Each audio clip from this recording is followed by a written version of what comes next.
వనపర్తి జిల్లా పెబ్బేరు ప్లాట్ల బాధితులకు ఎమ్మెల్యే మేఘారెడ్డి భరోసానిచ్చారు. పెబ్బేరు మున్సిపాలిటీ పరిధిలోని 458 సర్వే నెంబర్లో గల గత 15 ఏళ్ల క్రితం ప్లాట్లు వేసుకున్నట్లు ప్లాట్ల బాధిత వ్యాపారులు తెలిపారు. అందులో కనకదుర్గ వెంచర్, శ్రీనివాస వెంచర్లో 450 మంది ప్లాట్ల యజమానులు ఉన్నారని, వారిలో హైదరాబాద్కు చెందిన 3 వ్యక్తులకు 458 సర్వే నెంబర్తో పాటు ఇదే రెవెన్యూ పరిధిలోని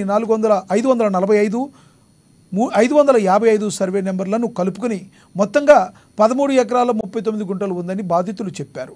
అయితే ఆ భూమిని మాఫీ ఇనాం అంటూ హైదరాబాద్కు చెందిన వ్యాపారులు వనపర్తి ఆర్డీఓకి అప్పీల్ చేశారని, ఈ విషయంలో వనపర్తి ఆర్డీఓ చుట్టుపక్కల రైతులతో కానీ ప్లాట్ యజమానులతో కానీ సమగ్ర విచారణ చేయకుండా తూతూ మంత్రంగా విచారణ జరిపించి హైదరాబాద్ వాసులకు భూమి చెందే విధంగా ఆక్యుపెన్సీ రైట్ సర్టిఫికేట్ ఇంప్లిమెంటేషన్ కొరకు స్థానిక ఎంఆర్ఓకు ఇచ్చారని ఆగ్రహం వ్యక్తం చేశారు. విచారణ జరపకుండా వేరే వారికి భూములు అప్పచెప్పటం ఏంటని ప్లాట్ల యజమానులు, రైతులు తీవ్ర ఆగ్రహం వ్యక్తం చేశారు. తమకు అన్యాయం జరుగుతుందని అభివృద్ధి కార్యక్రమాల పర్యటనకు వచ్చిన ఎమ్మెల్యే మేఘారెడ్డికి 100 మంది బాధితులు కలిసి వినతి పత్రాన్ని అందించారు. వారిపై వినతిపై స్పందించిన ఎమ్మెల్యే న్యాయం జరిగేలా చూస్తానని వారికి హామీ ఇచ్చారు.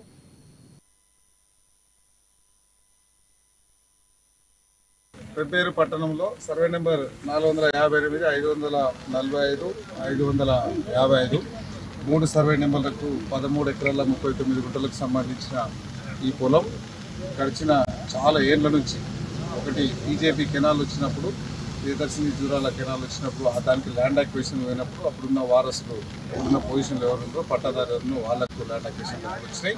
దాని తర్వాత NH-44 కూడా దాదాపు ఎకరా 24 గుంటలు పోయింది. అవన్నీ వాళ్ళకు కూడా ల్యాండ్ అక్విజిషన్ డబ్బులు వచ్చినాయి, అప్పుడున్న నేషనల్ హైవేస్ ఇచ్చింది. దాని తర్వాత 2 వెంచర్లు చేస్తున్నారు, Kanakadurga venture and Srinivasa venture and 4 ఎకరాలు 34 గుంటలు వెంచర్ చేసి దాదాపు 150 మంది ప్లాట్లు కొనుక్కున్నారు. ఇవన్నీ జరిగిన తర్వాత 13 మంది రైతులకు మిగిలిన 7 ఎకరాలు పట్టాదారు పాస్బుక్లు ఇప్పుడు ధరణిలో ఉన్నాయి, వాళ్ళకు గవర్నమెంట్ ఇచ్చే బెనిఫిట్స్ కూడా వస్తున్నాయి.